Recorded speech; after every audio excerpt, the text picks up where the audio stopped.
They asked if it was Van that was left in the car. Yeah, the baby. The wrong daughter, but yeah. I don't want the baby to get hot. Yeah. But yeah, I forgot him in the car. Could you take him in the house? Let's see. This is TMS, right? Yeah. It is. All of that is Yeah. true. Yeah. Okay. All right, we're recording. Oh, my mic's off a little bit again. Say some things. Things to be said, saying the things that are said. It's totally my Here's mic. me saying things. Unplug it again. Hang on. Okay. All right, that do any better? I think so. Okay. I don't know. My mic's got issues. I'm gonna have to clean it out or do something to it. Some It's probably hot because somebody left it in the car. Maybe. Yeah. There's something shorty's going on. Shorty shorts. Pissing me off. Hauser. It's pissing me off, but good. I don't know what to tell you. That sucks. Yeah. It's a sucky thing. It is. It's the worst. All right. Not really. There are worse things. All right, here we go, everybody. We're starting it off, kicking it off. Here goes. It begins in 3, 2, 1. Oh, lesbians. Yeah.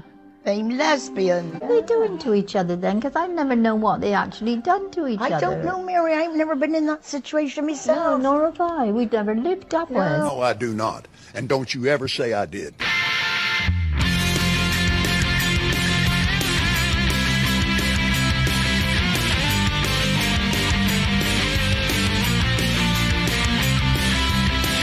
This is the morning stream, and I have some real concerns.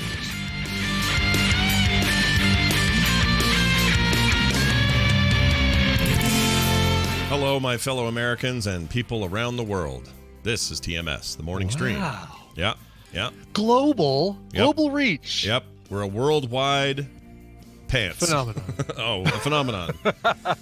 And we go everywhere. One of those things can be said without a cease and desist. That's right. None of our reach knows no limits. Put it that way. Right. If you live in Denmark, you can listen to the show. Mm-hmm. If you are in Hoboken, Missouri, is that a place? I don't know. Hoboken is, but it's in different state. Indiana. Hoboken, Indiana. Hoboken. No, New Jersey. New Jersey. Yeah, Hoboken, if that's where you're at, where all the Hobokens are, you can do it. Now, if you live on Mars, no guarantees. Kalamazoo's Indiana. That's the other fun one to say. Kalamazoo. If you live in Kalamazoo, listen here. If you live in Mississippi, you're just getting episode 5 by now. So enjoy that one. That's a little slow delivery. Yeah. Okay. They just got unleaded gas. I heard they got Temple of Doom last weekend. Nice. That's good. Yeah, things are improving. Oh, you're right. Kalamazoo is in Michigan. What is the funny the Indiana city that I always reference? Schenectady is in New York. Yeah. Kalamazoo is in Michigan. Yeah. Hoboken is in New Jersey. Mm-hmm. Poughkeepsie's in New York. Yeah. Poughkeepsie, you're on. Larry in Poughkeepsie. It's all stuff that Bugs Bunny used to say. He'd say Albuquerque, right. And right. all the weird city names would always come out in those Looney Tunes cartoons, and that's how I ever even heard of them. Yeah, I wouldn't know about them.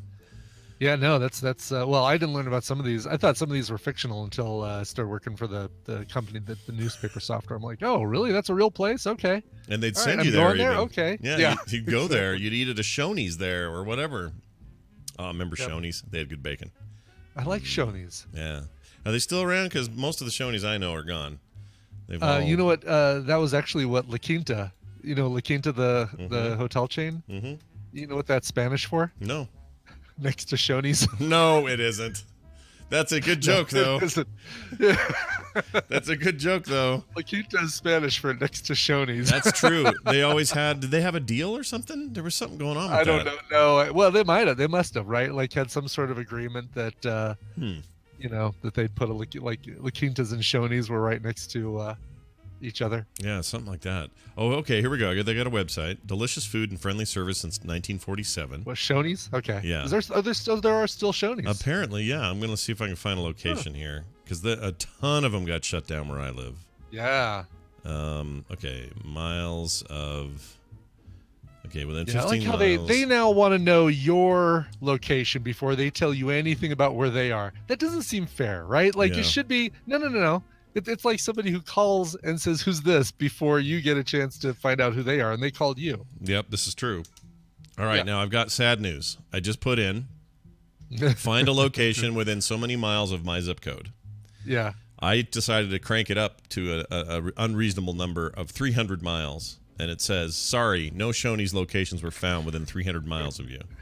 Right. Now, if you're in Nashville, guess what? You'll find a bunch of Shoney's around you in Nashville. Mhm. But, yeah, nothing within, let's say, 500 miles. Let's say I would walk 500 miles for Shoney's, which I wouldn't. Nope, still no. Yeah, basically, it looks like all their locations are in Nashville. Yeah, they collapsed it all down to parts of Mississippi, Atlanta a little bit, Alabama, Kentucky's got some locations. Yeah. Indianapolis has one. West Virginia's got a couple. Like, they're all in a clump. And they used to be way more spread out, and we used to go there all the All over the time, place. and I liked them. Yeah. I liked them. But now I don't because they're Yeah. not there. I'm trying to remember what was special about Shoney's that you wouldn't get at like a Denny's or a Village Inn or I think even you a nailed Cracker it. Barrel. I think you nailed it. That's it. There was nothing you could get there that you couldn't get at those other places. So Yeah, what and was that's the point? probably what killed them. That's what killed the Shoney's. At least at an IHOP you can get a Rudy Tooty Fresh and Fruity. Oh my You know, Lord. at a Denny's you can get a Grand Slam, but Mhm. Shoney's, You get bonies. their slogan might as well have been pretty much Denny's. We're basically Denny's without the claw Without machine the and the Grand Slam. yeah. We don't have a claw machine. Other than that, we're Denny's. That's right. Yeah, Shoney's. I miss you. What was the other one? Was it Bennigan's? And they had that. Well, what was that called? Bennigan's was kind of like your Applebee's. Yeah, it's very Applebee's. That's true. Yeah, I mean it's your Chili's, Applebee's, Bennigan's. To put shit all over the walls like they do in those places. Right. Yeah. TGI Fridays. But Yep. they had that. What'd you call it? Yeah, Sandwich? the Monte Cristo, man. That's the Mm. the Monte Cristo was the bomb. Pretty much literally too at Yeah. at Bennigan's. Kind of was a gut bomb, but it was fan. I'd get that every time, and I loved it. It was so good. Look who came to visit. Oh, that's other It's cat. Alpha. Old It's Alpha Alpha cat. Cat. Yeah, Alpha cat. Where's the little one when Alpha Cat's around? Does he go hide anywhere? Is it? He's no, are you kidding? Little one follows Alpha Cat around everywhere. Like basically, he is just enamored with Inara. So it's the He wants opposite. to just yeah, exactly. She wants nothing to. She still wants nothing to do with him except to kind of know where he is at all times.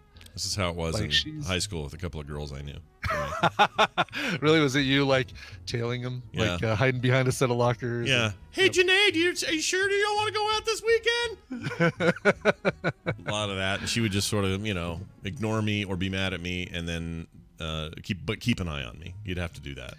Hey, Kirsty, from your garbage, I can tell that you like Chumbawamba. Listen to these '80s names, Kirsty and Janae. Right. That's awesome.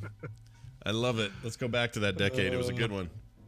All right. I got a weird thing to tell you about, and sadly, I have zero proof of it, and I'm really annoyed that I didn't bring my phone. It's pretty rare I don't take my phone on a walk with the dog, but I was in the mood to just get her out and have her poo and get right back. I wasn't going to mess around, and my phone was on the charger, and I'm like, well, let's just go. I had my watch with me, so, tracking movement and all that was still happening, but Sure. I wasn't interested in just having my phone with me. I thought I'd be out there for maybe 8-10 minutes, something like that.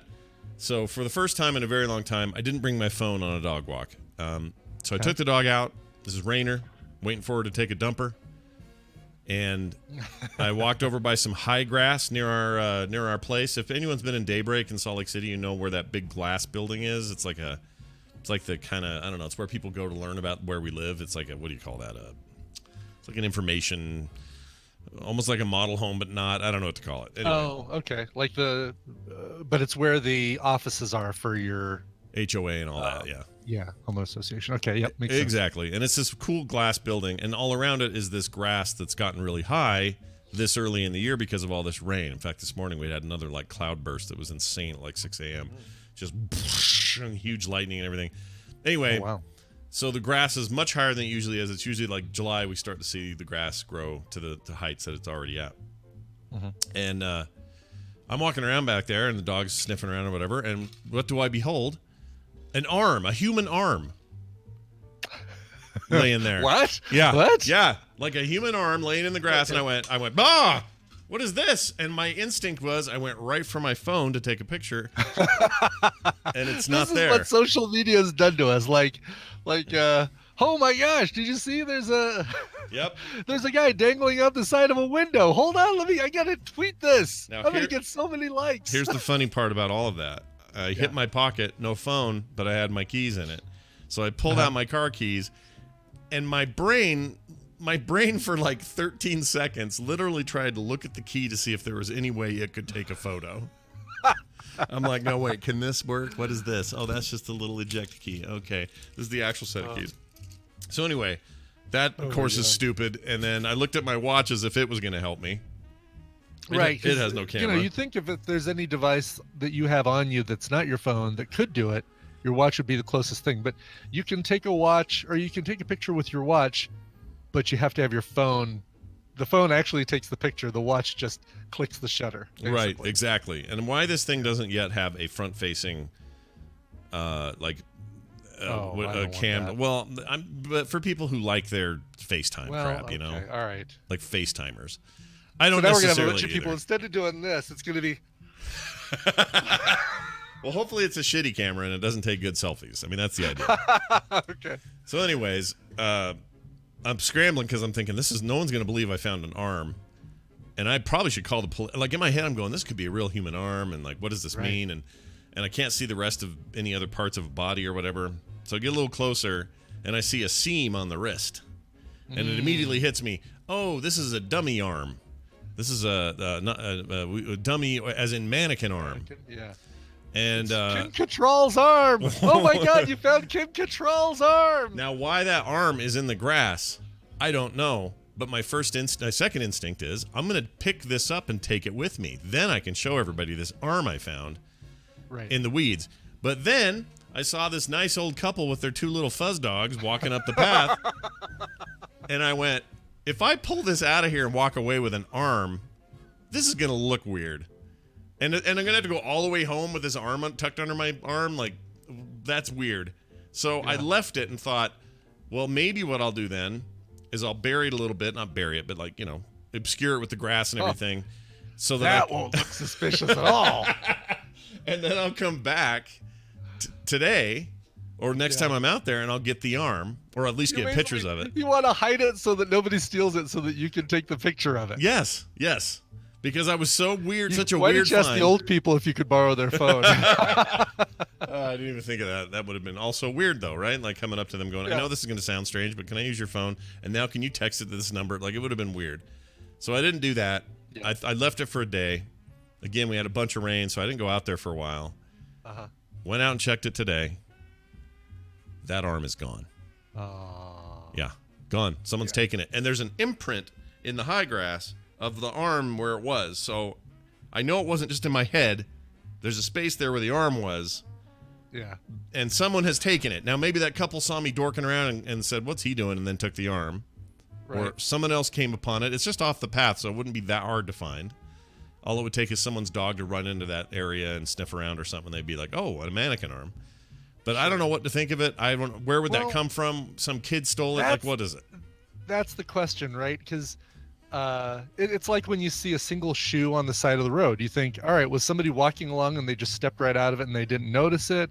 Or I always visualize a couple of kids in the back of a pickup truck on their way to the airport, and they're opening up the luggage and hucking things out of the luggage and cars behind them. Yeah, that's what I visualize. But all right, so you got to figure out. All right, well, this mannequin arm was either fell off a vehicle, but it's pretty far into the high grass off the street, right? Sure. I mean, it could have been drugged there by a dog or something else, but yes, it's pretty far off the road.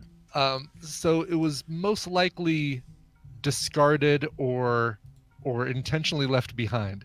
And what would make somebody want to intentionally leave behind an arm? Maybe something was done with that arm in a unsavory manner. I see. What if this was somebody's what weird... What was the hand shape? Like what... Well, okay, now I know what you're getting at. It wasn't one of these or whatever, right? Okay, good. Oh, geez. Okay. Yeah, it was like just like this.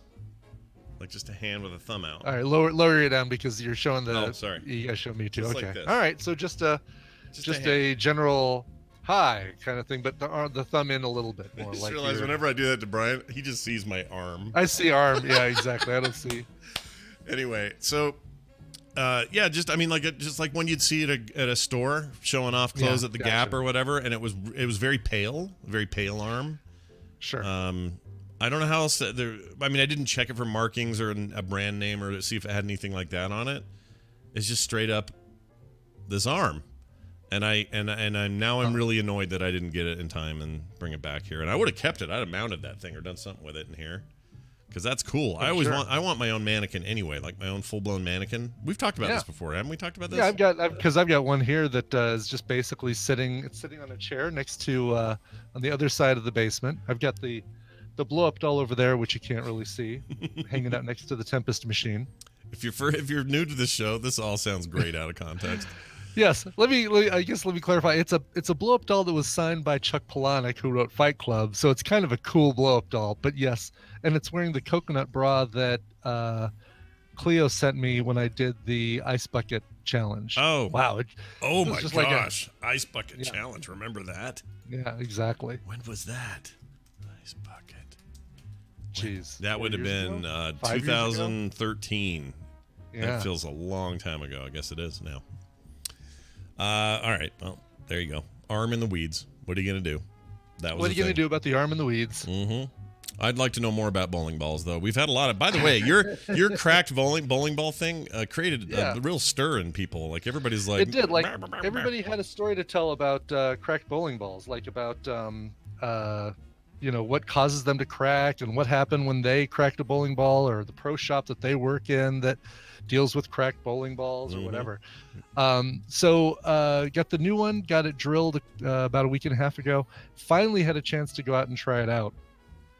I took it last night. Crazy Neighbor wasn't able to go with me, but I've got this summer pass where I can go anytime I want and play three games. I basically paid $40 for the entire summer to be able to go to any local bowling alley and bowl 3 games for free. That's really good. That's a great. It's a really good deal. Yeah. Wow. So took it out there and fired it up, and they put me on this lane 2 away from these 3 teenager. Yeah, I'd say late teens, early 20s maybe. Okay. But they're looking all suspicious. Like they keep watching me, and I went over and got an Angry Orchard from the bar, brought it back over to my table, because you can't bowl if you drink. You can't bowl without a drink. It's just a weird. It's like golfing without a drink. That's why I'll never be having a really good game in golf or in bowling, because I don't. Right? Yeah, because you had no beer. They might give you a virgin pina colada, quote unquote virgin. But so I come back, and one of the girls. So it's 2 girls and a guy. Yeah. And one of the girls is grabbing, like acting like she's gonna take my ball, like. And I over here say, I'm just going to take this one. And I don't know if they see me coming back and they're doing this, but she kind of looks at me and smiles, and I like smile back, but kind of like okay. Yeah, that's don't know what your deal is, but whatever. Right. And she goes back, and they don't say anything like, oh, sorry, we were just joking around or anything like that. They just go back to their lane. So I start bowling, and 2 of them, the guy and one of the girls, leaves, and so it's just the girl who was attempting to steal my ball or messing around with my ball or just joking around or whatever. And I've got my earbuds in because I'm going to listen to music. I'm listening to the most recent Vampire Weekend album, which is still awesome. Yeah, it's really good. It's really good. Listen to that while I bowl. Yeah. And throw my new ball. It's great, curves beautifully. I've got to figure out whereabouts, because it's got a little bit of a different curve than my last one, so I got to still figure out where on the lane I need to release it and how hard I need to hook the thing with the spin to be able to get it around. But it leaves a little spare, and so I have my other ball, which is my spare ball. Doesn't have a core to it. It's just a solid carbonite ball or whatever they make those. So they can have cores and not cores then. I didn't know that. Yeah. Like basically when you get a house ball, there's no core in it. Oh, I didn't know that. All right. Yeah. The house balls are coreless because they, basically they figure, well, if you want a curve, then you can either really try and put some wicked English on it, or you're going to you'll be serious enough to bring your own balls. Yeah. Exactly. That makes sense. Sure. So it's a ball for making spares, JC Calhoun. It's a spare ball. It's only a ball for making spares. It basically goes straight. So if I want to roll straight, that's what I do. Right.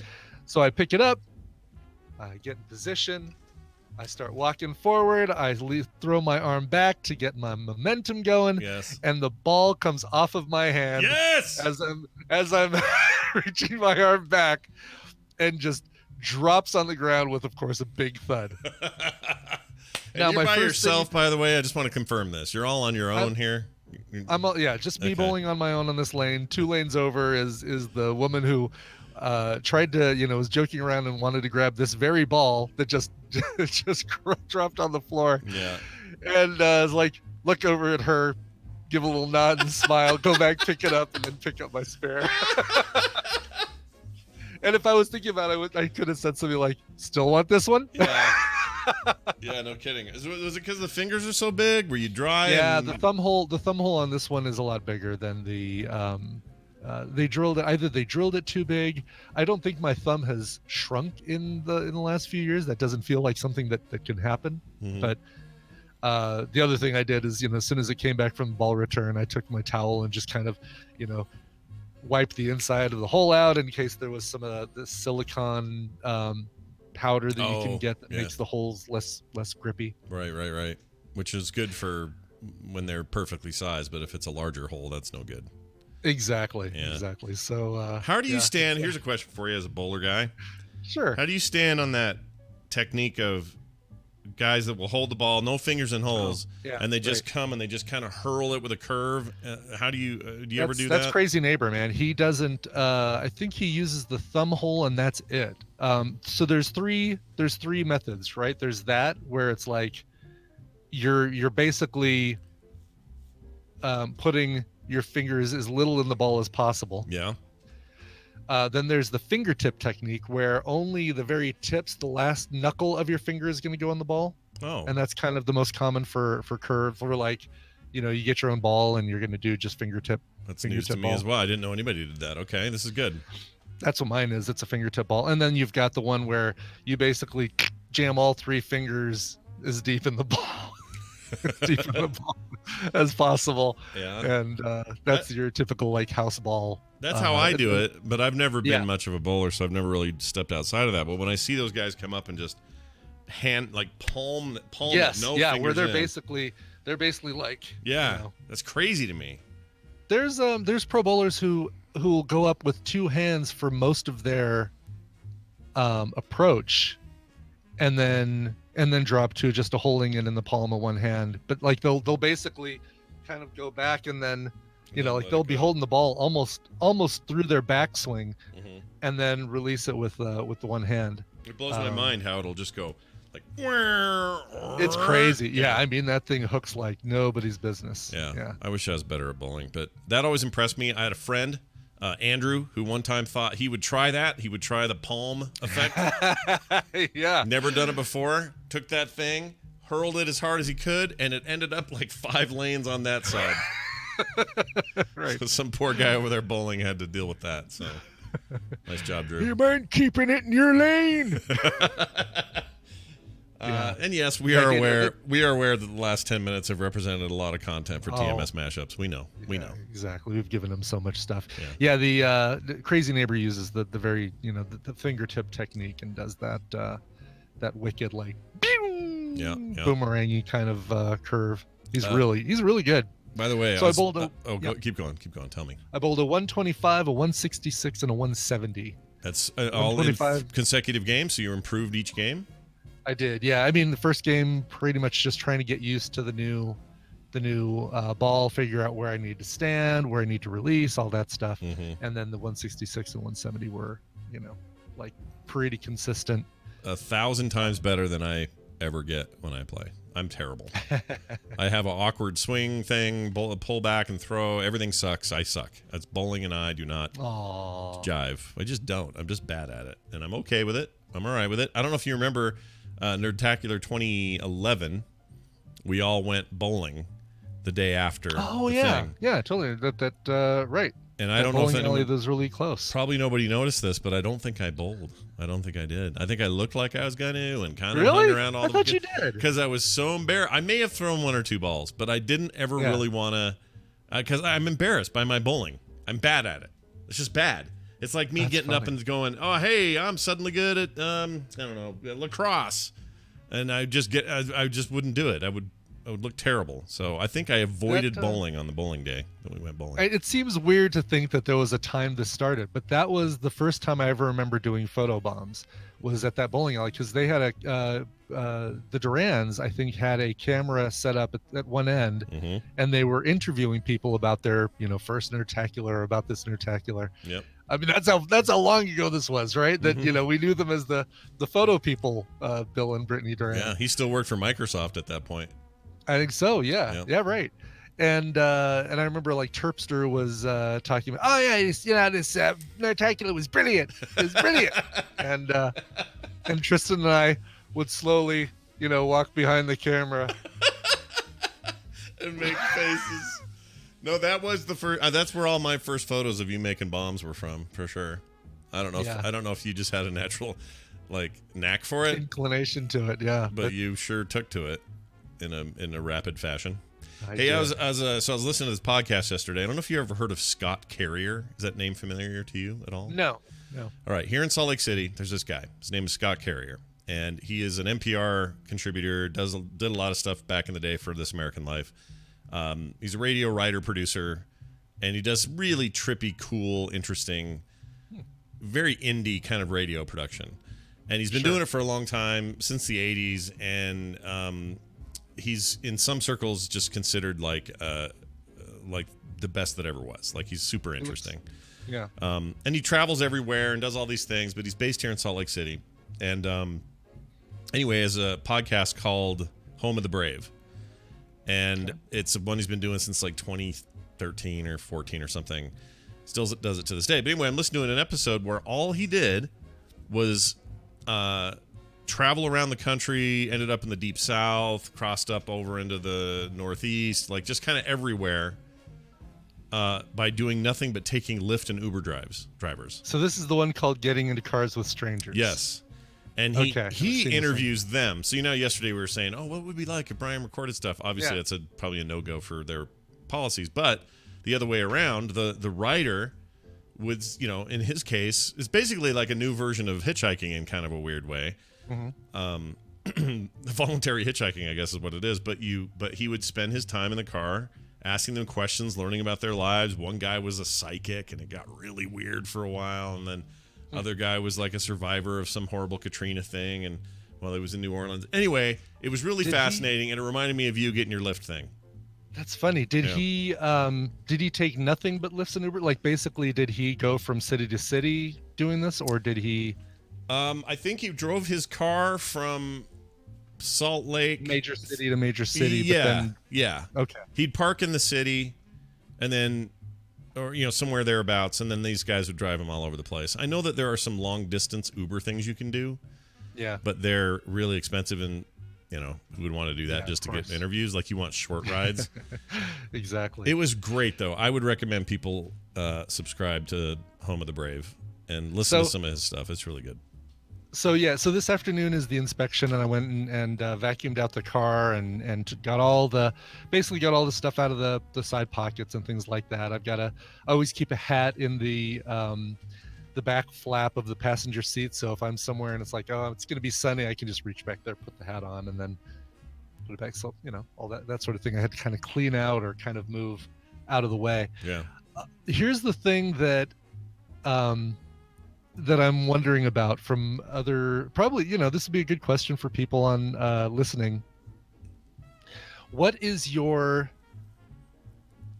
kind of the catch-all thing that should be playing on the radio or on the stereo when you get an Uber or Lyft? I was thinking that they're going to see that my license plate is Cover Me, and so one of the first things, hey, why is your license plate Cover Me? And so I'm thinking, well, I could just do have a mix of covers, or even like several different mixes of popular songs that people don't know are covers, covers of songs from the 80s, covers of songs from the 90s, You know, like have basically a few different playlists and just kind of gauge and just make it always about the covers, or do I put it says Baby Shark on repeat, which would be the funniest. I'm gonna get so many zero stars for great music. Yeah, that'd be a great way to start out and get all the terrible reviews out of the way. Great idea. But I mean, what do people like? Somebody there's a Facebook group. Somebody recommended, very smart suggestion, by the way, and I wish I had it in front of me who suggested it. But they said, oh yeah, what you want to do is find a local Facebook group for lifters, and Right. oh god, here it is right there, and you know, put questions there or read their suggestions, their tips, things like that. I already found a really great tip. I haven't even started yet, and found a really great tip about how to find heat, you know, where the most rides are being picked up. Oh, interesting. Yeah, there's probably all kinds of, not underground, but you know, groups that'll say, oh yeah, you want to be here during rush hour, you want to be here during the game, or you know, if the Nuggets are playing, best routes are these or whatever. Yes, exactly. Yeah. But one of the people said, asked that very question, because I did a search for, you know, what do you do for music? One guy says, I have an iPad mounted in the back of the car that's always running Spotify, and I just let them pick whatever they want. Oh, interesting. Like, that's not bad. You know what, Brian is perfectly. That's why I'm excited about this. Normally, if somebody was saying, hey, I'm thinking about doing a thing, fine, whatever, we wouldn't even have a conversation about it. Right. But you're weird this way. You love to go, like, you want to go full, and I love it. Yes. I want you to do That this. is exactly. Do you have an older iPad, one that you don't care about as much as your Pro? Totally do. Okay. Totally All do, right. yeah. And that would be exactly what I would use. I would just basically have it with an auxiliary cable go right into the thing. Although it's a, you know what, it's an iPad that doesn't have cellular. Oh. So that is a problem. It would need to. Oh, actually, well, no, I guess it wouldn't need to. You could do. I could load it with a bunch of stuff. But you could tether it too if you wanted to your phone or whatever. I could. Yes. I mean, if you were going to use your phone anyway as the music source, you would. You could totally tether it. Trying to think what else you could do that would make that work. Some cars, like my car, has the. I don't know if everyone's doing this now, but our new-ish Volkswagen has a SD card slot right in the front panel, and you can just load that full of MP3s, stick it in there, and I think that ties into CarPlay, which would then tie into that iPad via Bluetooth, so they could control it. Maybe, I don't know. That'd be cool. The the Kia, my Kia has a USB slot, which is no big deal. A lot of them do, and this probably works with a lot of them. But you can actually just have a flash drive with a bunch of MP3s on it and plug it right into that USB thing, and it'll act like it basically lets you pull from music from that. And, it's just a little drive or whatever. Sure. And you have enough music where you could take a, I don't know, 256 gig USB drive and just load that full of all the stuff you're talking about, have it in categories or whatever. That's why this is going to be fun to watch, because you're not just going to be guy taking a dude someplace. It's going to be like, that's right. No half measures, Scott. I love it. This is like saying to Brian, you know, we should really just go out on Friday. That's not how it works. Brian will go. Yeah, but I don't think I'm like the you haven't seen Wine Country, but Amy Poehler's character creates a multi-page agenda for the entire 50th birthday party weekend. Oh my gosh. That's not me. No. Not that far. That far is a problem, but yeah. Yeah, but I do, you know, like if somebody says, oh, we should go out this Friday, then I'm like, oh, you know, let's go to this area because there's like 5 restaurants I've never been to. You can pick whichever one you like, and you know, I'm cool with whichever style of food you're up for, but here's an area that I haven't tried yet. What if you just played TMS episodes on repeat? Just had them on repeat the whole time. I could, and just laughed constantly. Oh, I remember that. That was hilarious. Those guys. These guys over at frogpants.com/TMS, they're fantastic. Right. Just do ads all the time. I'm going to get the question every time somebody gets in the car. What does cover me? Why cover me? No, you're going to get it all the time, and then you'll get to tell them, and you get in free advertising. I love it. Yeah. That's amazing. Yeah. How about this? No mashups of Scott playing scary games. Don't play that in your car. You'll scare people away. Oh, God. Just nothing but, yeah. Oh, shit, potatoes. And we've arrived. Thanks for being here. Thanks for using me. Make sure to 5-star. That's good. All right. 9 of 12 plays coverable episodes when she lifts. I appreciate that so much. Thank you. That's very nice. Yes. Yeah, very nice indeed. Let's do this, which is also very nice. Oh, why didn't it play? This is your radio newscaster with another exclusive sensational summary of world and local events. Ooh, it's the news brought to you by. Scott, have you heard about Fickle? I have. Fickle is a game of building an alliance among mischievous fairy families, featuring the fairy art of Amy Brown. It's a lot of F's. The harvest moon is on the rise. The fairy families gather for the ritual of ascendancy. It is time to renew alliances and appoint a new leader. Each family has a unique power that enables you to improve your alliance and thwart your opponents.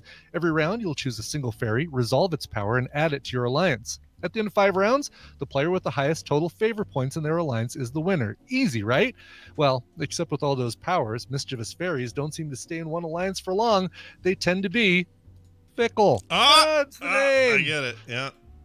Hey, it's a quick learn with a lot of variants. 20-minute playtime for 3 to 5 players. Look for it online. It's called Fickle. Yep. It just they hit the Kickstarter goal. They're still on Kickstarter with some days left, so you can still support it there and get the better deal. But looks like that game is coming to a tabletop near you. Nice. Speaking of Lyft. You picked this specifically because of this, didn't you? I think I did, but I don't remember why. I don't remember thinking it at the time, but I must have had it on my mind because I was thinking about your Lyft thing. And we'll know about this, I guess, on PM tomorrow. You'll tell us how it went, how your inspection went. Yeah, I'll tell you how the inspection went. Yeah. All right. All right, here's the deal. A man orders a Lyft, but not to get him to work, not to take him to lunch, none of that. Go to the airport, none of that. It was a getaway car.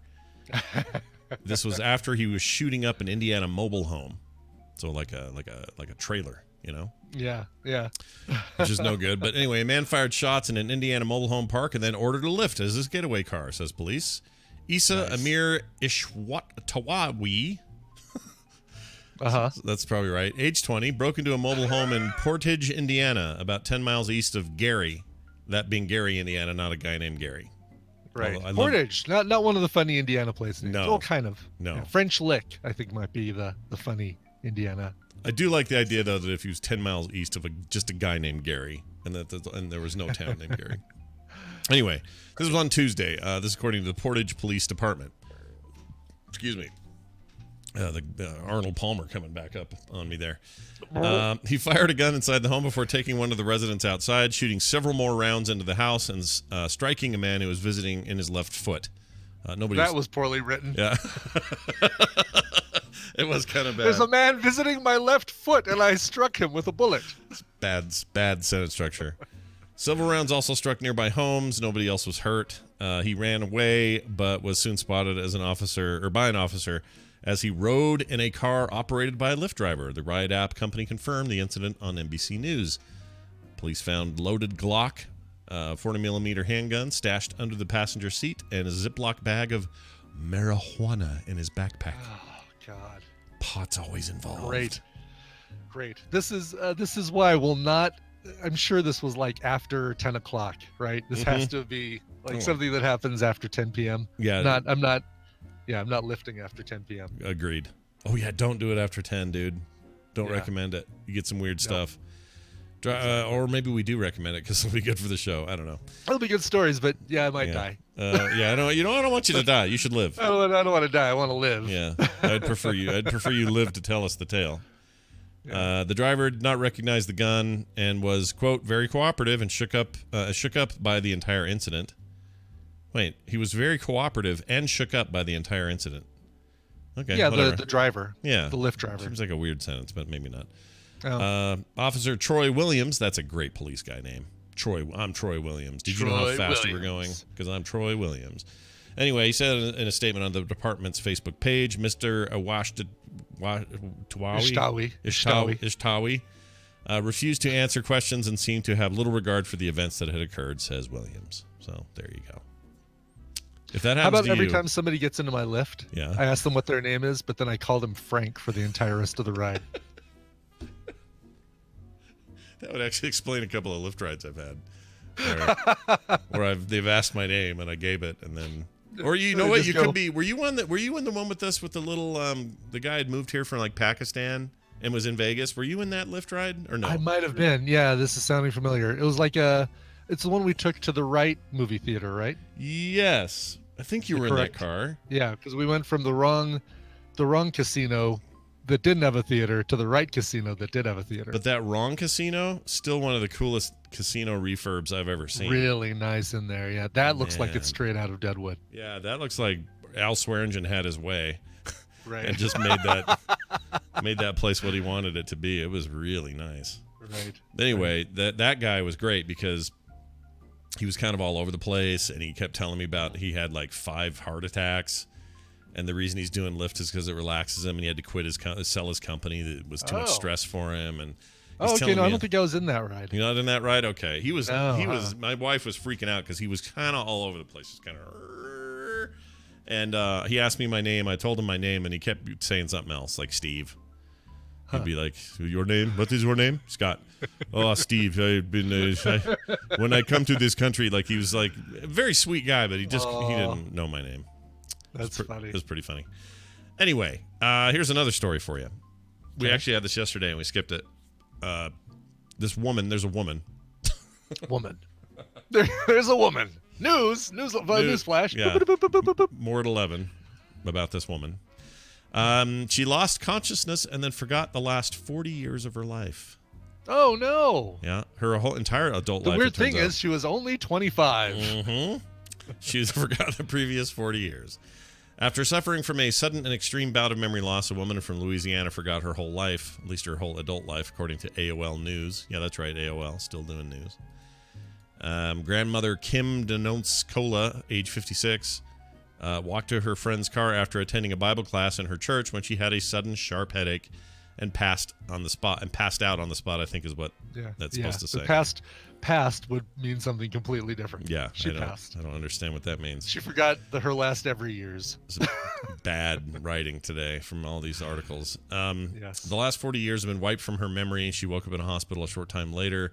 The year was 1980, and she was nearly 18 years old, and Reagan was in the White House. And as far as she was concerned, she had no memory of her husband, children, grandchildren, family business, or anything that had happened to her in the last 4 decades. It was like something in her brain flicked a switch and wiped it all out. Doctors have later diagnosed her with a condition known as Transient Global Amnesia, typified by a temporary memory loss. However, her memories have not returned in this case. Not yet, anyway. Wow. So not terribly transient here. That would suck. That's why I would just think, okay, well, some sort of Alzheimer's that just like came on suddenly, or dementia or something like that. But I wouldn't want to fall asleep go into like a half coma, wake up and not remember, and still think I'm 17, and then look down and go, oh my gosh, who's this 49-year-old schlub body I'm in? No, but would you say, all right, well, you're apparently my wife. Take me to all the movies I loved so I can experience them again for the first time before my memory comes back. Let's go see every movie that came out in 1984 because I don't. Wonder what that would be like, because you could re-experience those things at least temporarily until this came back. Like, I'm trying to think what I would want first. That's a good one. 84's movies is a good one to do. Yeah. Maybe I'd want to. I don't know. I don't know what I'd want to do. I mean, obviously you'd be freaked out, but I'd also want to take advantage of it. You can't do anything about it, so go do something with it. I mean, you'd be in a situation. It's like Maslow's stages of learning. You'd be unconsciously incompetent of the things that you wouldn't be aware of the things that you didn't know, right? You wouldn't be able to say, "Oh, well, show me some of my favorite smartphone games that I've never played," because you don't even know what a smartphone is. Like, you'd be blown away by, you wouldn't know that 1984 was a good year for movies. You just have to say, well, take me to movies I loved and let me experience them again for the first time. I mean, if it wasn't kind of unethical, what you would do as her friend or family is you would put her in front of things that would weird her out, like show her a modern video game. Right. Yes. She would be like, because you would literally go from Atari 2600 to fully realized PS4, billions of pixels processed per second. VR, right, exactly. Like, it'd just blow her mind. A smartphone alone would just be like, what the frick is this? This would be a great, like a great web series or documentary is basically what, being with this person to watch them experience all these things for the first time, making that jump from 1980 to now to, fish out of water, see all these things, these innovations and stuff. If she was willing, I would totally do that. Like if I was, I don't know if she is, but maybe this is too hard for them to all deal with or whatever. But if it can't be easy, but it just seems like somebody in the family should go, hey, you know what we could do here? Let's call, I don't know, Ken Burns or one of his friends. Right. And you don't have Ken Burns do your documentary. You have one of his friends do it. That's how it works. One of his friends, sure. Yeah. Larry Burns. Larry Burns. Did that nice Axl Rose fellow ever come out with Chinese democracy? Did that ever happen? Did that happen? Oh, I was so looking forward to that in 1998. Was there ever a Duke Nukem Forever? I mean, those controversies of are they ever going to come out happened after 1980, so she hasn't even experienced she wouldn't the know what a beginnings Duke of those. Nukem or an Axl Rose was. No, No, in her case, it's like, I mean, Nixon's still alive in 1980. Well, okay, yeah. That's just weird.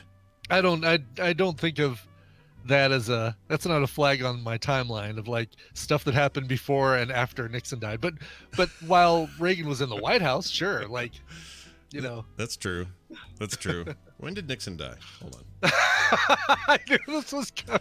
I want to know because I think it was the year my daughter was born, and I remember. Oh, okay, so that's why it's got a. Oh yeah, 94.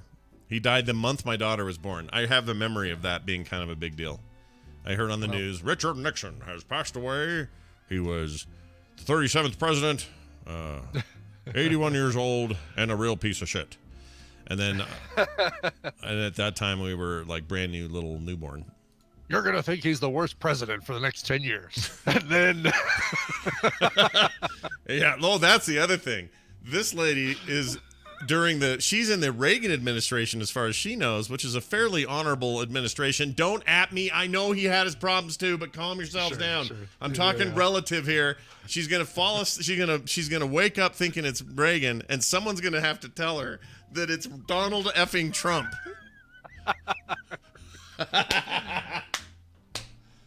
Oh, that's funny. All right. Baskin Robbins in the news. 31 flavors? 31, right? 31. Well, now it's going to be count? It's going to be 32 now, I guess, because No, they'll get rid of pralines and cream for oh, is that how it works? They drop something out the they back drop end? something. Yeah, it's like Okay. always 31, never more. Well, I'd get rid of the bubblegum shit that my kids used to like. They used to love that stuff. Yeah. I hated it. I hated it too. I get it. Oh, I get it. I got it as a kid, and it's like, oh, bubblegum in ice cream? You mean that like I get to continue enjoying this stuff after my ice cream is gone? No, you're going to basically be chewing on a chunk of plastic that has no flavor whatsoever because it doesn't even last as long as a fruit stripe. No, they're bad. They were real. It was a bad idea. I understand kids are into it. I get it, but yeah, it was bad. No. Anyway, they now have a Stranger Things ice cream coming. There's a little while you got to still wait for the Stranger Things new season, but the popular show's Stranger Things Baskin Robbins combo is offering a taste to fans of the Upside Down and its new flavors of ice cream. Among the new flavors are Breyer's House of Lights Polar Pizza ice cream treat, with M&Ms that resemble Christmas lights. So it's like Winona Ryder strung your ice cream up on the wall to communicate with the Upside Down. Yep, It's beautiful. Totally it. Is there a flavor Barb's Tears? There's missing Barb's. There is a demo. Oh, that'd be awesome. Yeah, I'm looking here. There's not. There's a Demo Gorgon, which is the Demogorgon is the creature thing, right? Yep, he's the big old monster-y looking dude. It says it looks like one of the monsters from the show. Season 2 must have introduced something because I never saw season 2. I'm behind on all that stuff. So we saw season 2. I remember. Oh yeah, there were bigger things like almost like War of the Worlds kind of walking critters, like stock walkers, giant walking. Yeah, I like that kind of stuff. Spindly like things. The and the Demon Dog is also in season 2. There's actually some Baskin Robbins. It doesn't say so in this article, but that are changing their signage and stuff to be a 1980s. Oh, really? Yeah, to be not Baskin Robbins, but be whatever the ice cream shop is that's in Stranger Things. Well, that's a mistake. It should go the other way around. For good marketing. I mean, you know what I mean? Oh, right. Like in Stranger Things, they should have just had 1980s Baskin Robbins. Yeah. Because then what's Baskin Robbins actually get out of that? I don't know. Maybe maybe the show's popular enough it won't matter. But it's like when the Simpsons movie came out and 7-Elevens changed to Quickie Marts for a few days or a week or a month or something. Nice. Let's see here. Let's see what because if they're not doing it with all stores. I love that they're like doing the Baskin Robbins logo on the Baskin Robbins website. They do it in the Stranger Things, which is great. Yeah, that's pretty cool. I like it. Yeah, the 11's Heaven, of course, it's in a waffle cone. Oh, waffle cone would be like the Eggos. Yeah. Yeah. Oh, they've taken pralines and cream, and now it's upside down pralines, and it's done with chocolate ice cream. Shut up. Oh, well, there goes my weigh-in tomorrow. Demogorgon Sunday, the upside down Sunday. That looks good. Yeah. I don't even go there. I can't even tell you the last time I was at a Baskin Robbins, but maybe I'll go for this. It's funny. They're selling magnets that have the old Baskin Robbins 1980s logo. Oh, there it is. Scoops Ahoy. That's what it was called. It's Scoops Ahoy. Is the ice cream parlor in Stranger Things, and so that's what they're changing the all the signage and everything to. Interesting. All right, they're getting in on this. Good for them. Scoops Ahoy. Scoops Ahoy. We're almost infringing on a cookie trademark, but not quite. Tracy Morgan in the news. You know Tracy Morgan? I do. Liz Lemon. Liz Lemon. It's all like that's my whole that was impression. a little Bill Cosby almost there. Yeah, he's an interesting dude. Famous recently for being in that horrible car accident that he barely survived. Walmart semi thing. Yep, hit him head on and all that while he was on tour or whatever. Well, he's back. He's been doing new comedy. In fact, I think there's a new special up on some channel. I forget who's got it. Anyway, he's got a lot of money, it turns out, and he bought a $2 million Bugatti Veyron, which is a very expensive sports car. Immediately crashed into a Honda CR-V moments after he bought it. Immediately, like right off of the lot, drove off the lot, boom, hit a Honda CR-V. It appears to be his fault. If you've ever bought a new car, and you know, people know how this feels. And you get in it for the first time, you're driving it off the thing, someone finds a way to ruin your moment by crashing into you. That doesn't happen to everybody, but when it does, it's a real bummer.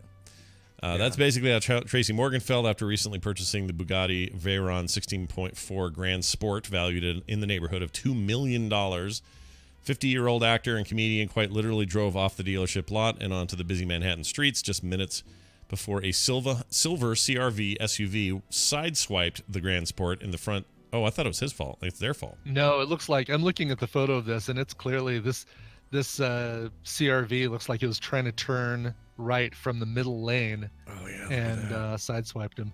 Are you looking at this photo, by the way? Yeah, is that Tracy Morgan on the very far left in what looks like the United Colors of Benetton?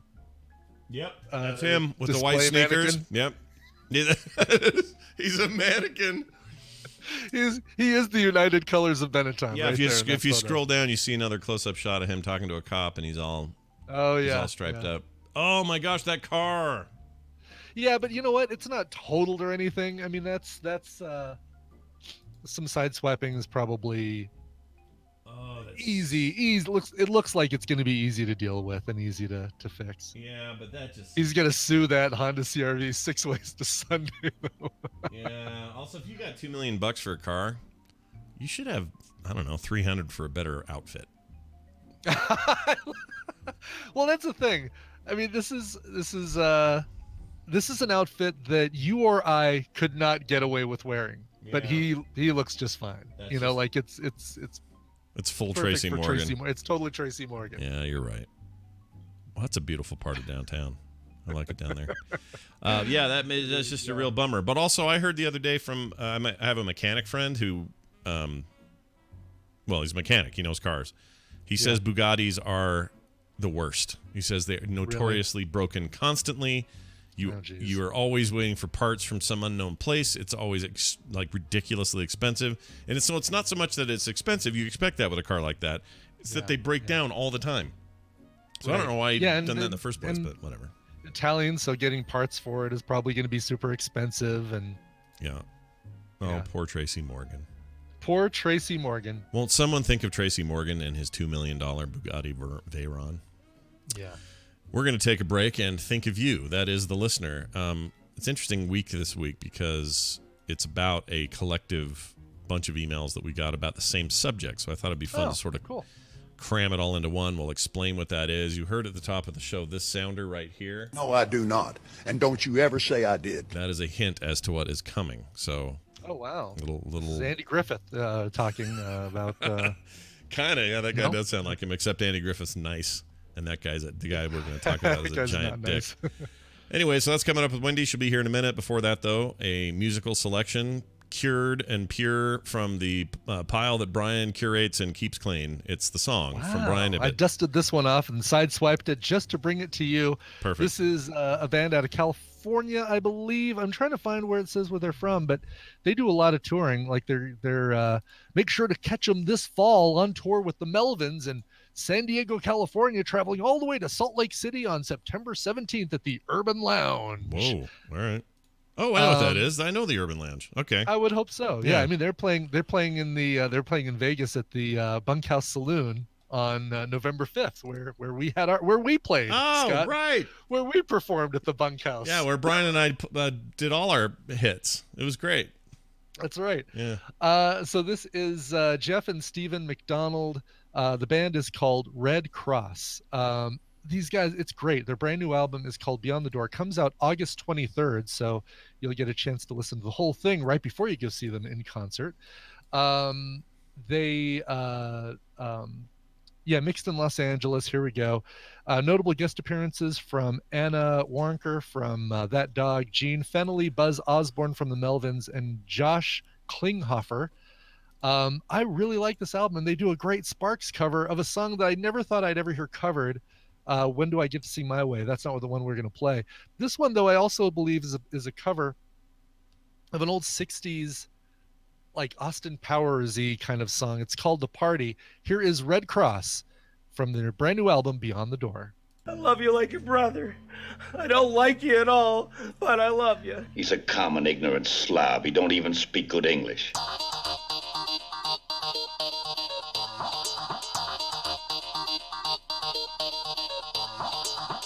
Say one word about this hat, and I'm out of here. This is the morning stream.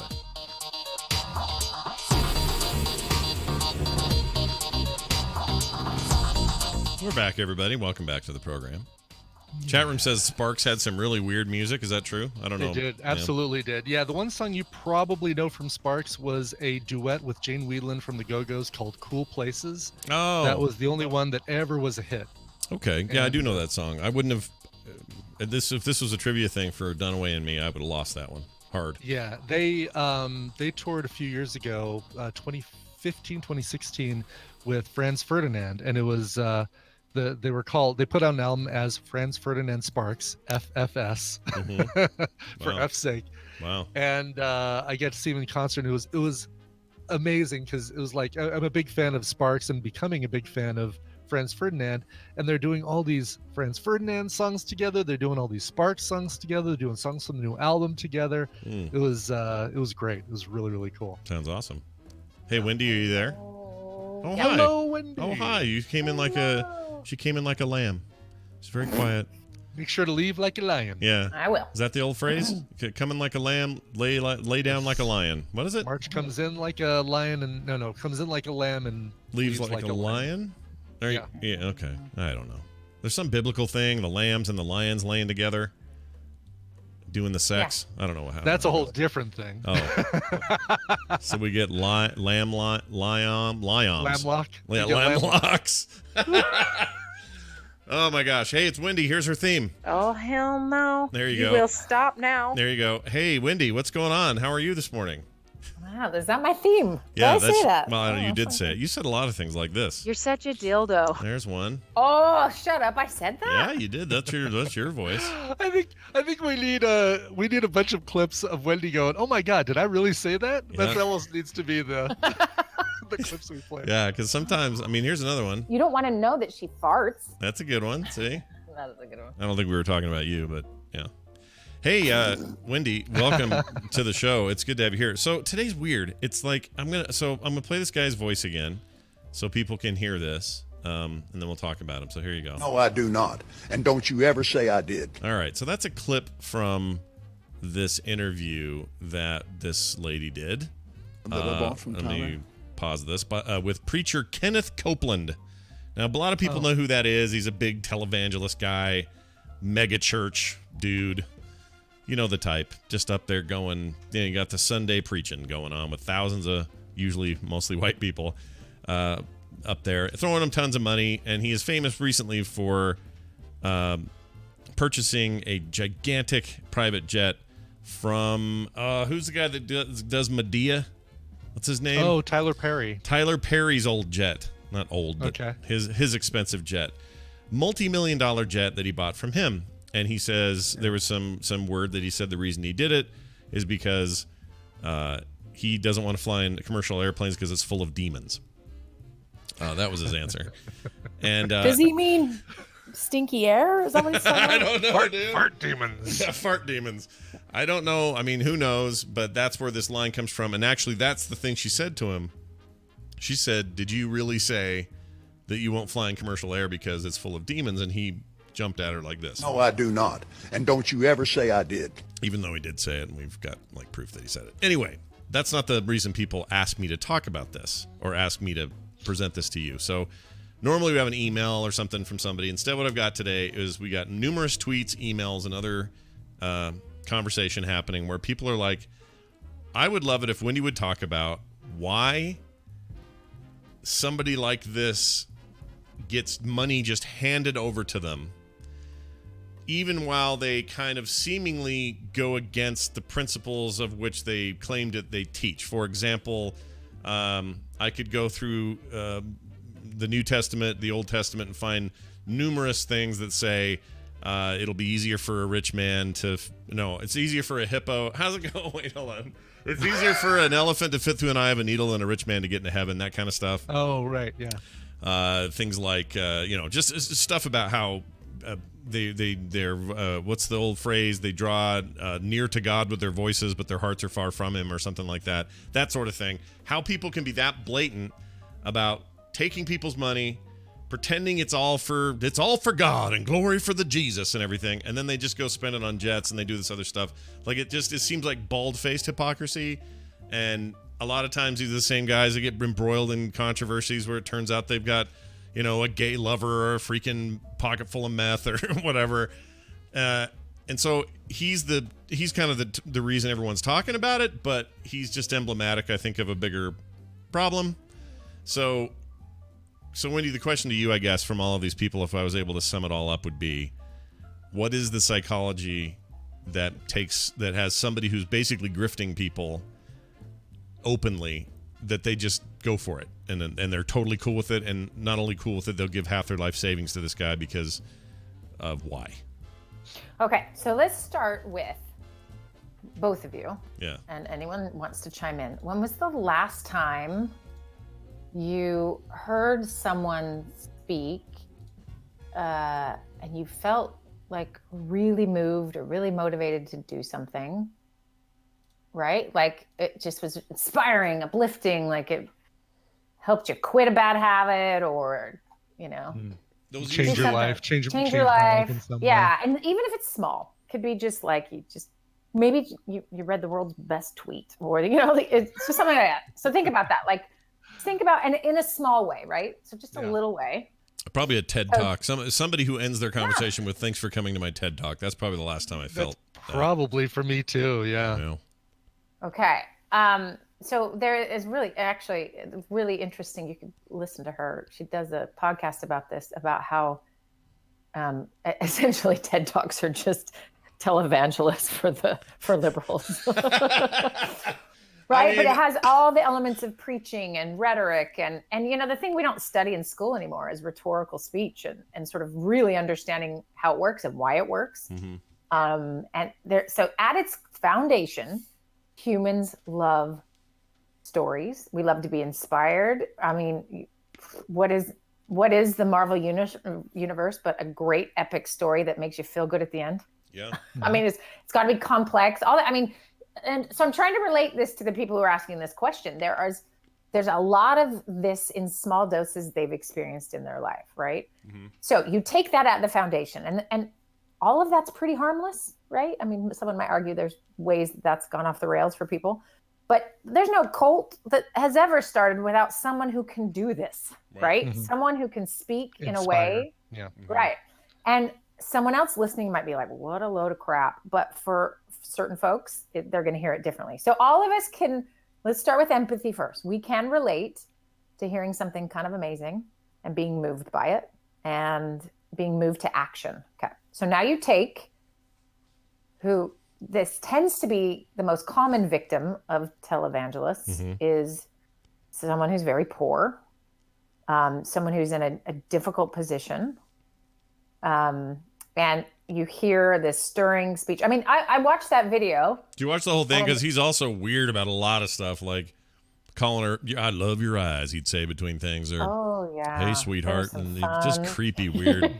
Yeah, no, he's the worst. And his eyes, there's something about, I've read about a couple other televangelists. I think they all have piercing blue eyes. I think there's a connection with the creepy eyeball. Yeah, who's that super tall motivational speaker? Well, the one that's in trouble right now. Yeah, he's also got that kind of the piercing and the really white teeth. Tony Robbins. Yes, yeah. Tony Robbins. Yeah, so maybe there's something about that. Yeah. There is something about that, and being tall. I mean, this guy's a big dude, the one being interviewed. And okay, so you've got the charismatic person.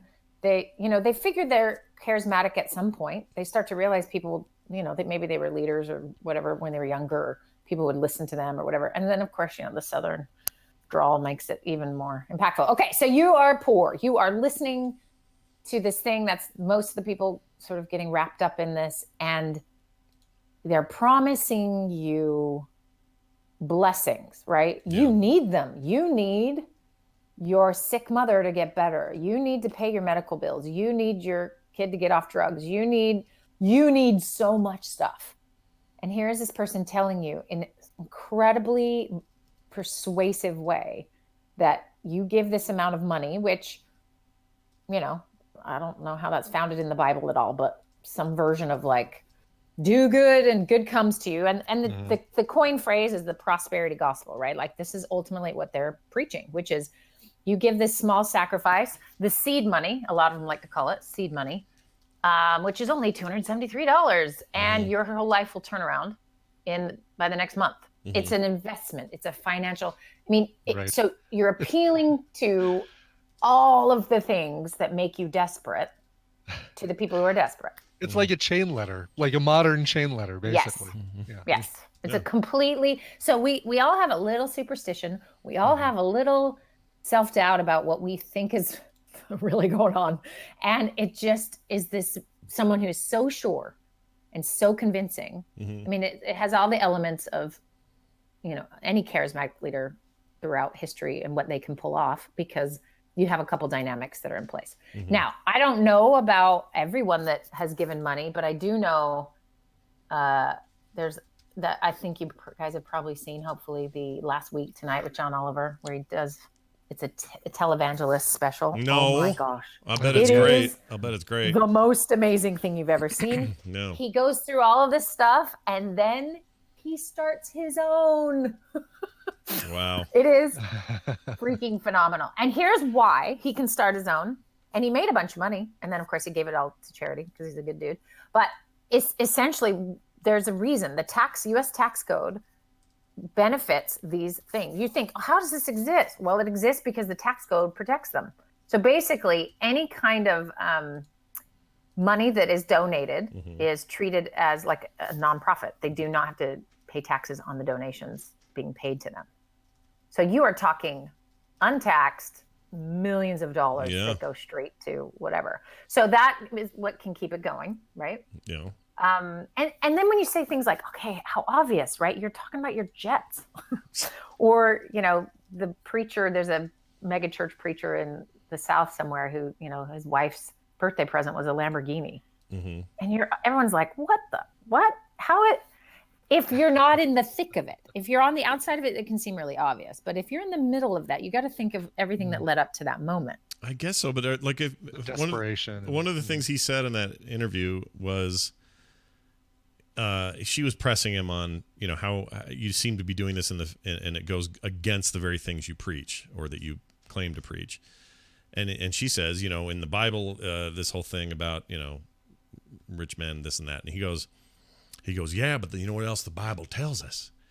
That all things are possible with God. And I remember thinking, so wait, you're saying all things are possible with God, including contradiction of anything else God says to fit your little narrative. You're right. From the outside, it is ridiculous. I look at it and go, what the frick are you even saying? How does anyone hear this and not want to never send you a dime again? But somebody somewhere heard this interview and went, they're assaulting our vocal piece to God, and we need to send him all our money now. Mm-hmm. Oh, it just gives me gas. Wow. Yep. Gives you gas. Yeah. A little bit of gas. You don't want to know that she farts. Anyway, go ahead. Great. Right. And you know, there's a lot of stories like this. There is no small, you know, and you have a few people who've, you know, we can read about their story and hear all of the money. I mean, there's one couple I read about, I think it's $20,000 over the years, and they have nothing. They have nothing.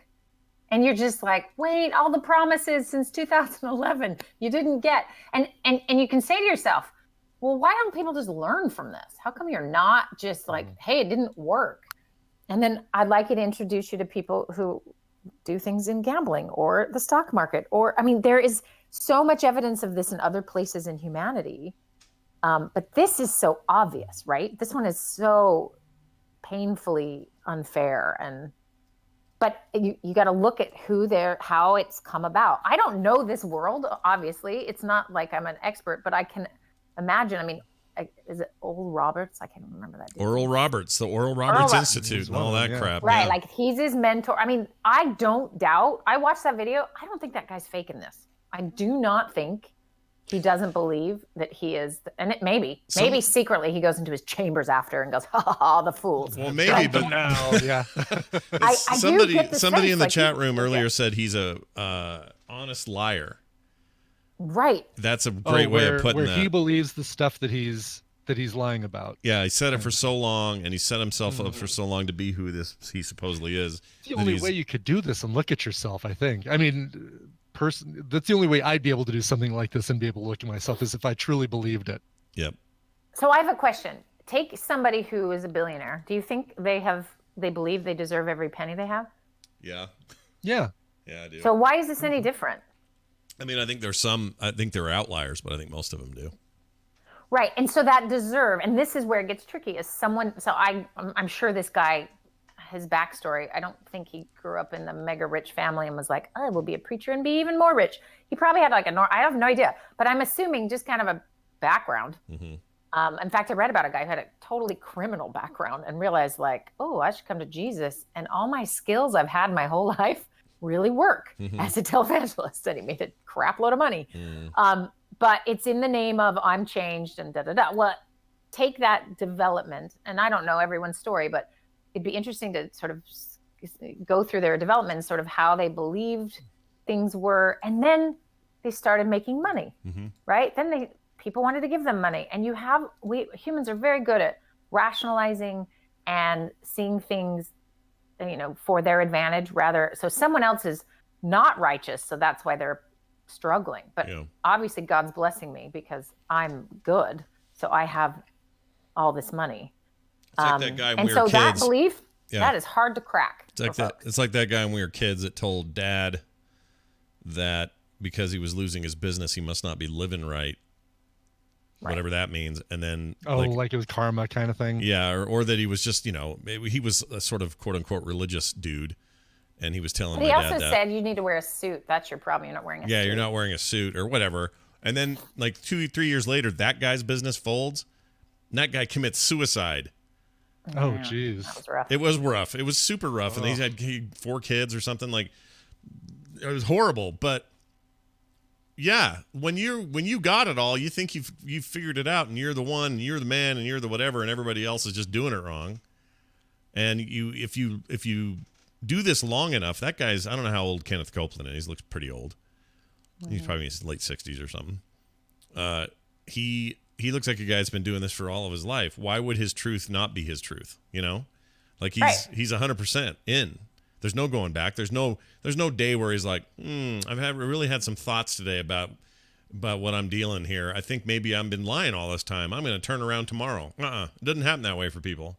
They go all the way in. They're in all the way, and there is no, unless they do something horrendously illegal, there is no bottom for them. They don't know anything else. This is his life, and he's 100% sure it's all good.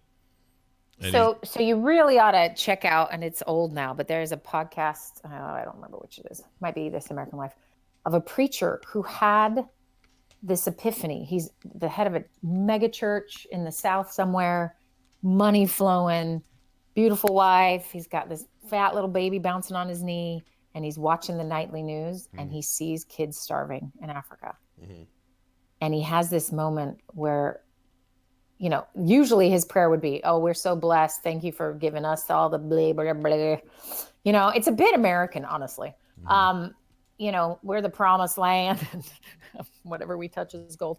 And he had this moment where he realized, like, wait a minute, I believe that kid's going straight to hell. So it was a doctrinal thing that it suddenly clicked in his head. Like, this kid, through no fault of their own, was born there, is starving there, will die there, and will go straight to hell.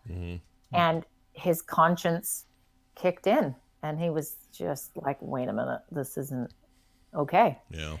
And I'm going to tell you where that dude is now. I don't know where he is exactly now, but the last follow-up in the podcast, he'd lost everything. Yeah.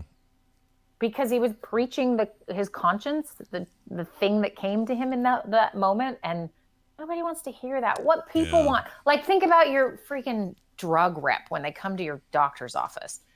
Do you want them driving a Datsun and having, like, cut off shorts and dreadlocks? I'm trying to make a really dumb picture. You know what I mean? Somebody just doesn't look like they're rolling in the dough. Yeah. Why do we want our realtor to look like they're mega rich? Don't you realize we're giving them the money? You know what I mean? It's this weird problem we have. Well, yeah, but we want them to look successful. That's it. We want them to look like they do a good job and that they're successful at what they do. But yeah, I know what you're saying. Like, and then we got to give them more money for what they do. Right. Yeah. Right. So it's illogical, but it has this. It's very core into our sort of brains. Our brains, Oh, there's a lawnmower. Sorry if you guys can hear that. No. Barely. Okay, good. I think it's a Datsun lawnmower being pushed by a guy with cut off some dreadlocks. Yeah. Dreadlocks are cool. Right. So we are visual creatures first and foremost, and that's because we've evolved to survive that way, and it's one of our strengths, and so we use it, and we decide if something's valuable or not based on that. And you can never underestimate the power of ego, or the power of there's self-preservation built into this inability to see anything else, right? We can see what we want to see. And this, that's why rock bottom is a thing. We have that phrase because you really kind of almost have to lose everything to have a shift in perspective. It's pretty rare for it to happen otherwise. And so I think that's what's crazy about this whole world. So definitely everyone watch the last week tonight. It's so alarming. I need to watch that one. I know. Now that you've talked about it, I'm vaguely aware that it was one of the better episodes that I've missed. The people keep saying, "Oh, I need to see that," and I just haven't gotten around to it. So I'll get around to seeing it. Don't they put they put all that stuff on HBO or on YouTube now? Don't they? Like a week after the show or something. I think you can just go to yeah. No, it's on YouTube. Yeah. Yeah, they don't hide that behind paywall after a week or something. So it's kind of cool. Yeah.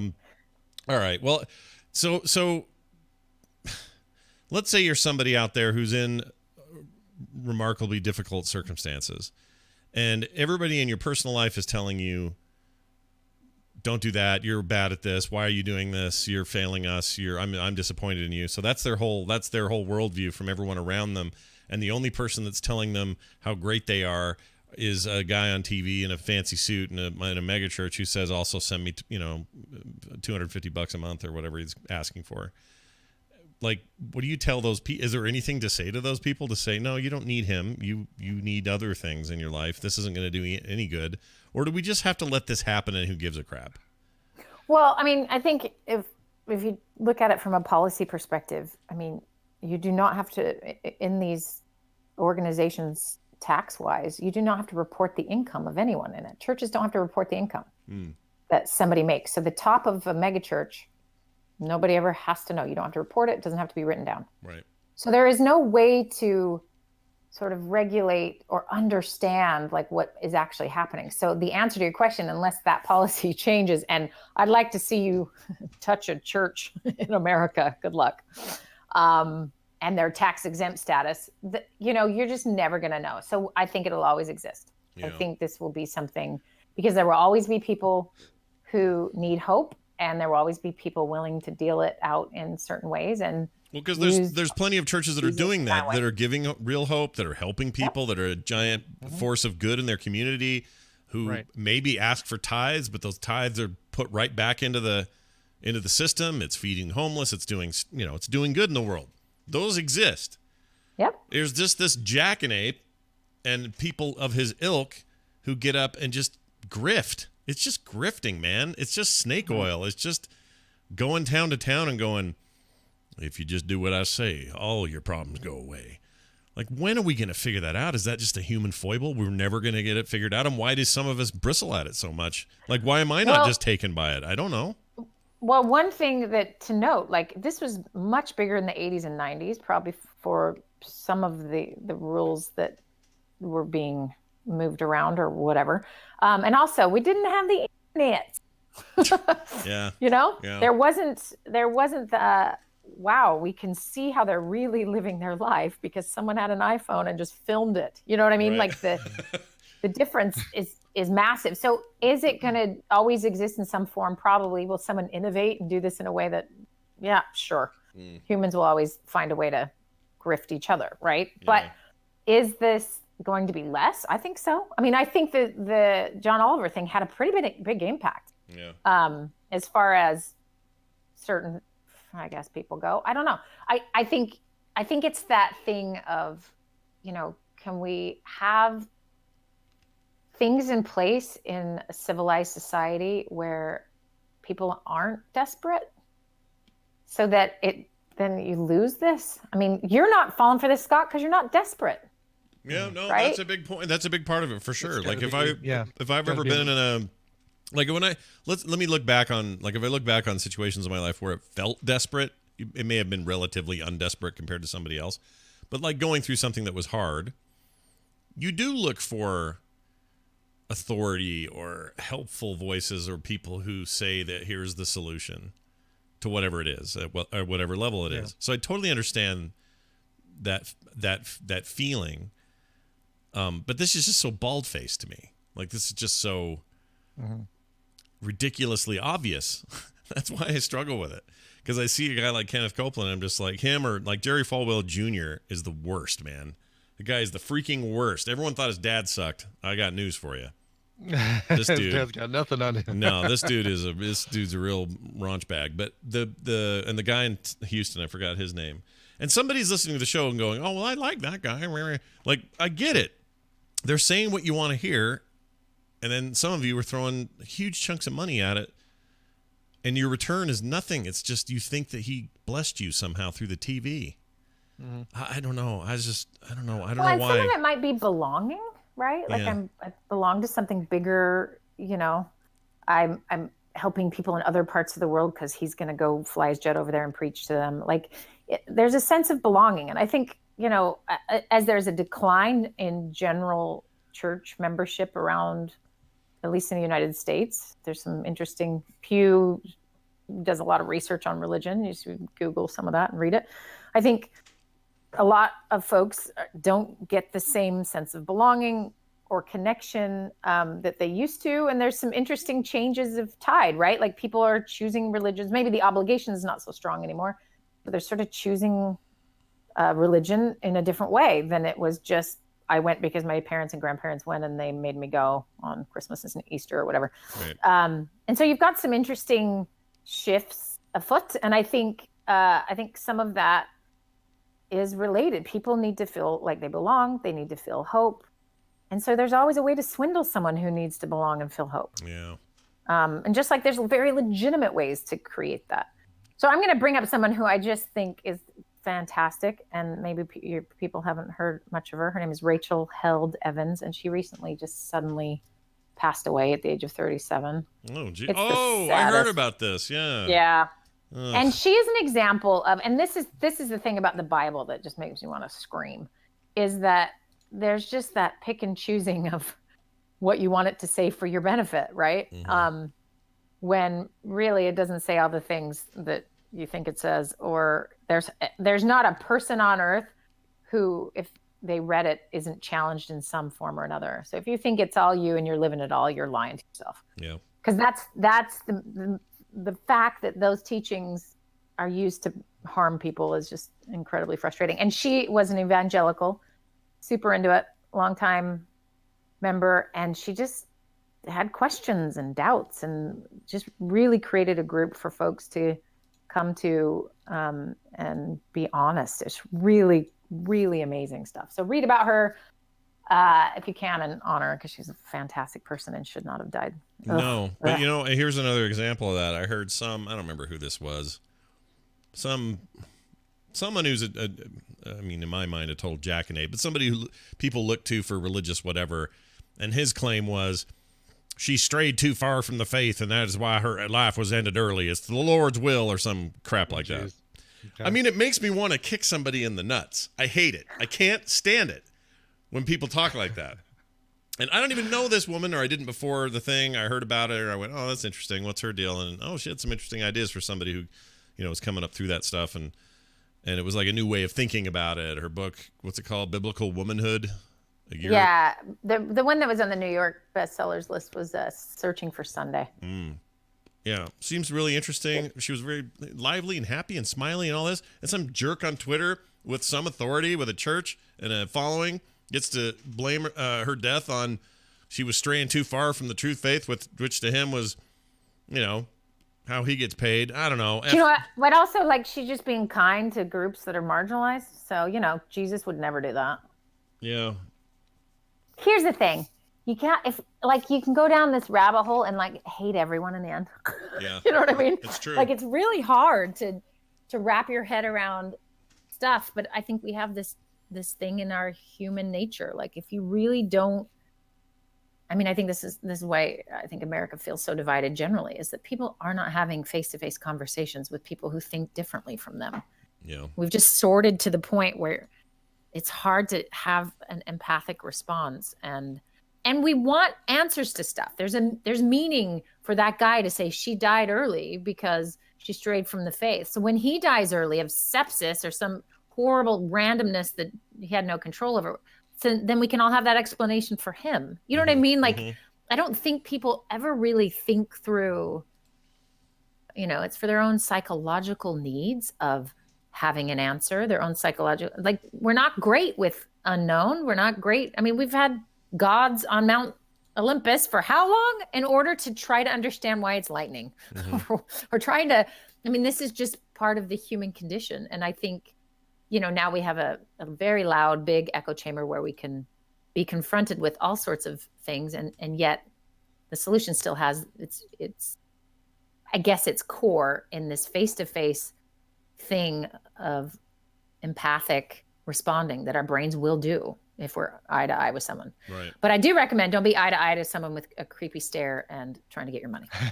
And piercing blue eyes. Yeah. Piercing blue eyes. Run away. Or one that comments on your eyes or calls you beautiful multiple times or sweetheart. That guy is a creeper, dude. Everything he said made me feel weird. And then he would pause and go, hold on a second, let me pray. Oh, thank you, Lord. Thank you, Lord. Shut up, dude. Freaking go get in your big expensive jet and fly it into the side of a mountain. That's how I feel when I look at that guy. Very Christian of you, Yes, Scott. very Christian Well, of at least me. it doesn't make you want to fart blood or kick someone in the nuts. So there's that. Yeah, those are my other two go-tos. This time it's fly that plane into a bad thing. It really rubs me wrong because I just feel like you're just taking advantage of people. And is there anything worse you could be doing in the name of your religion? Like, erg. Anyway, it's a tale as old as time. Not the song from the Beauty and the Beast. Tale as old as time. Well, Wendy, we'll see. Hopefully that answers a whole bunch of people's questions. I'm sure we'll get feedback during the week about this one because I guarantee it. Anything happening in your world you want to tell people about? I need to pimp something. Good. Pimp it. All right. Let me pimp it. Hold on. Let me find it. I was so involved in my evangelical work or whatever. Really, I went down a bunch of rabbit holes and read a lot of stuff. Ooh. I feel like I need to take a quick shower now. Okay, so where is it? Oh, here we go. Okay, so I mentioned this a couple weeks ago, but it is out. My episode with Alex on the Dad Chronicle. Oh, yeah. Yeah, so it's called The Power of Therapy. And it's episode 69. So go check it out on the Dad Chronicle. Yeah, I'm doing that with him tonight. Oh, good. Yeah, so I'll find out all the things that you said about me that I have to now correct for the record. Wrong. Didn't even mention you. Sorry. Oh, that's great. That's good to hear. No. I'm thrilled. That's awesome. Yeah. This is more than I could have ever hoped. So, no, that's great. You didn't even come up, huh? I might have actually. Now that you say that, but it was probably in reference to nepotism or something. I'm not sure. Yeah, or hot soldering irons or something like that. That might have been it. Yeah. No, I actually asked Alex. Yeah. If he would let you be on the show, so you're welcome. Yeah. I'm just kidding. Yeah, I sure. did not. But I will. I've been meaning to listen to yours, so I will check it. Oh, Alex is in the chat room and he's saying my time is coming. He says. Awesome. Well, do check that out, and of course, Wendy Dunford on Instagram if people want to follow you there. You haven't been doing a lot on there right now, but get in there. No. What's going on? But I may. Yeah. I don't know. Now you got weather now. You have like grass to mow, apparently. Yeah. You know. Yeah, it's beautiful. Sure. So It's green here. It's done. It's being mowed right now. That's right. I know. By my husband, my slave. Ha ha ha. Ha ha! Your slave. He'll believe me. Talk about evangelical power wielding in the House of Dunford. Wendy's in charge. All right. That's not true at all. Have a fantastic week. We'll see you next time, and say hi to the kids and the husband for us. Okay. Bye. Bye now. Bye. All right. Well, there you go. That was good. good. It's good as always. Yeah. Brian, I have a giant email to read. I see this. You gonna be all right with this one? Yeah, I'll be You okay gonna with this one. Yeah, I'm all right. okay. This is about CBD oil. And Yes. this came from Amber Dew. Amber Dew. Amber Dew. Dew like the wet leaves is what the dew is there. Right. She says, probably doesn't need to be said. The but I said morning it dew. anyway. Yes. She says, hiya, Scott. Sorry so long, but was as fast as I could make it and give you a nice framework for weed. All right, so here's some weed info. Okay.